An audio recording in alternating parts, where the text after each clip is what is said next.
Shalom, selamat pagi dan salam sejahtera bagi saudara yang dikasihi Tuhan. Dimanapun saudara berada, doa saya saudara baik-baik saja dan tetaplah penuh semangat pengharapan di dalam nama Tuhan Yesus. Amin.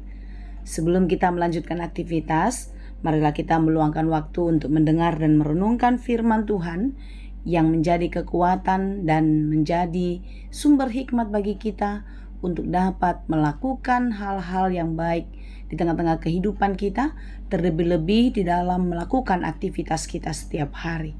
Marilah kita berdoa.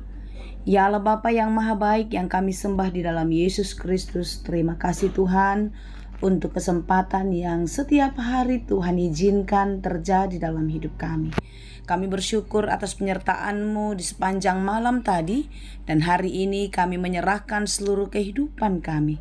Kiranya Tuhan senantiasa menolong kami, memberkati kami di dalam segala pekerjaan kami. Apapun yang kami lakukan, mampukanlah kami untuk melakukannya di dalam takut akan Tuhan.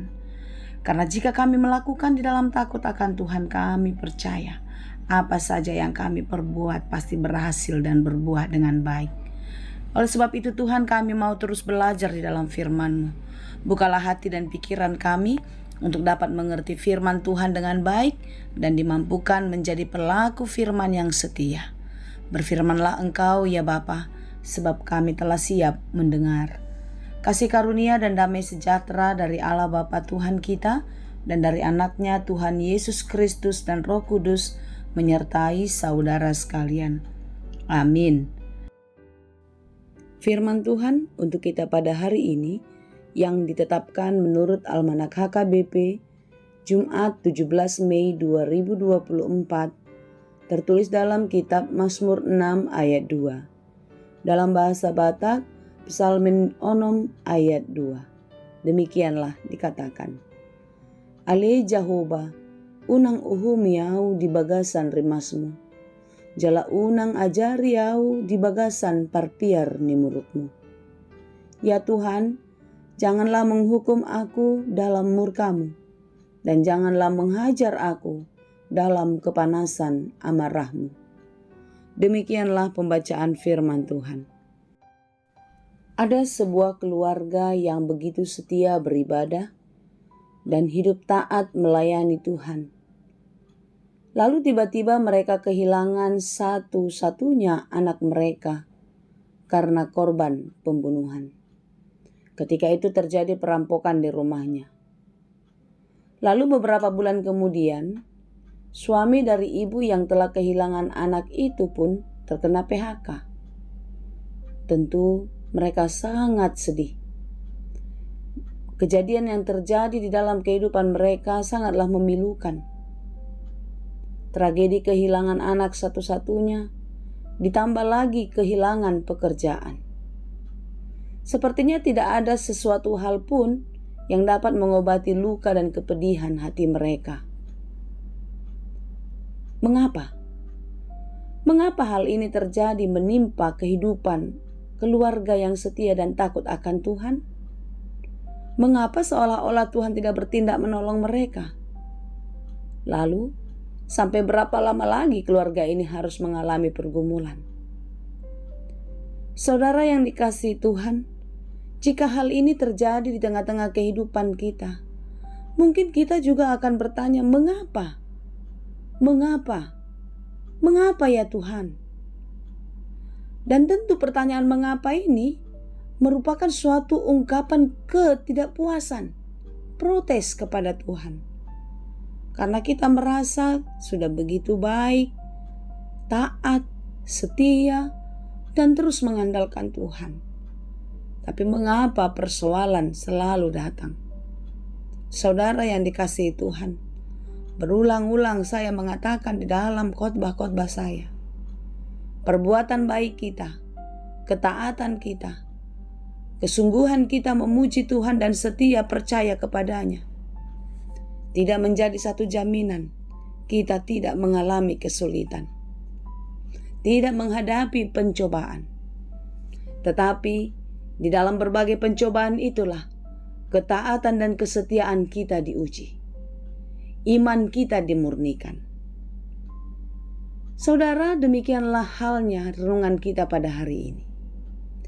Pergumulan yang dialami Daud begitu berat, sampai seluruh tubuhnya pun terasa sakit dan lemas. Saudara, saat ini pun Daud merasakan begitu tak berdaya, begitu lemah, sehingga ia bertanya-tanya kepada Tuhan di dalam hati, bahkan di dalam ucapannya. Daud menderita di dalam kehidupannya, merasakan murka dan amarah Tuhan terjadi atasnya. Saudara, coba kita merenungkan. Mungkin kita pun pernah mengalami hal yang sama. Ketika kita mengalami penderitaan, ketika kita mengalami kesulitan yang berat di dalam kehidupan, kita merasa seakan-akan Tuhan sedang marah kepada kita. Tuhan sedang menghukum kita. Penderitaan itu sangat menyakitkan. Atau mungkin juga penderitaan dan pergumulan itu membuat kita semakin jauh dari Tuhan. Saudara-saudara yang dikasihi Tuhan, bertanya mengapa kepada Tuhan akan setiap persoalan yang terjadi di dalam kehidupan, itu adalah sesuatu hal yang wajar. Tetapi ketika kita bertanya kepada Tuhan, marilah kita sungguh-sungguh percaya dan bertanya, apa maksud-Mu Tuhan? Apa rencanamu Tuhan? Mengapa ini terjadi Tuhan? Di dalam pertanyaan itu ada unsur permohonan. Ada unsur permintaan kepada Tuhan agar kita diberi hikmat dan pengertian. Bukan hanya menanyakan mengapa, saya sudah melakukan ini, saya sudah berbuat ini, saya sudah memberikan ini. Kita tidak boleh protes. Kita tidak boleh menuntut Tuhan akan apa yang terjadi dalam kehidupan kita. Ketahuilah saudaraku, banyak peristiwa yang tidak kita inginkan terjadi bukan karena Tuhan yang membuatnya. Ya, karena memang Tuhan tidak pernah merencanakan rancangan kecelakaan. Tetapi semua diizinkan Tuhan terjadi di dalam kehidupan kita karena Dia punya rencana yang baik, masa depan yang baik bagi orang-orang yang setia dan percaya kepadanya. Amin. Saudara, dalam berbagai pergumulanmu, tanyakanlah kepada Tuhan, mengapa ini terjadi Tuhan? Lalu mohonkanlah permintaanmu, berikanlah hikmat-Mu Tuhan, agar aku dapat mengerti apa rencanamu. Saudara yang dikasihi Tuhan, Roma 8 ayat 28 mencatat, segala sesuatu yang terjadi dalam hidup kita dipakai Tuhan untuk mendatangkan kebaikan kepada kita. Demikianlah isinya. Kita tahu sekarang bahwa Allah turut bekerja dalam segala sesuatu untuk mendatangkan kebaikan bagi mereka yang mengasihi Dia, yaitu bagi mereka yang terpanggil sesuai dengan rencana Allah. Kita semua adalah orang-orang yang dipanggil, bukan? Dipanggil dari kegelapan masuk ke dalam terang Tuhan. Itulah yang sudah dikerjakan Yesus Kristus. Itulah yang sudah dilakukannya untuk keselamatan kita. Oleh sebab itu saudara-saudara, kita yang telah masuk ke dalam rencana Allah tentu tidak akan dibiarkannya. Jikapun kita diizinkan mengalami kesulitan, ingatlah ada rencana besar Tuhan di dalam kehidupan kita. Amin. Karena Dia turut bekerja di dalam segala sesuatu yang terjadi di dalam kehidupan kita, dan tentu untuk mendatangkan kebaikan bagi orang-orang yang setia kepadanya. Untuk mendatangkan kebaikan kepadamu, untuk mendatangkan kebaikan kepadaku. Asalkan kita tetap percaya dan mengasihi Dia. Kiranya Tuhan menolong dan menguatkan kita. Amin. Terima kasih Tuhan untuk firman-Mu hari ini. Mampukanlah kami untuk tetap percaya kepadamu. Kasihanilah kami dalam segala gumul juang hidup kami. Engkaulah kekuatan kami.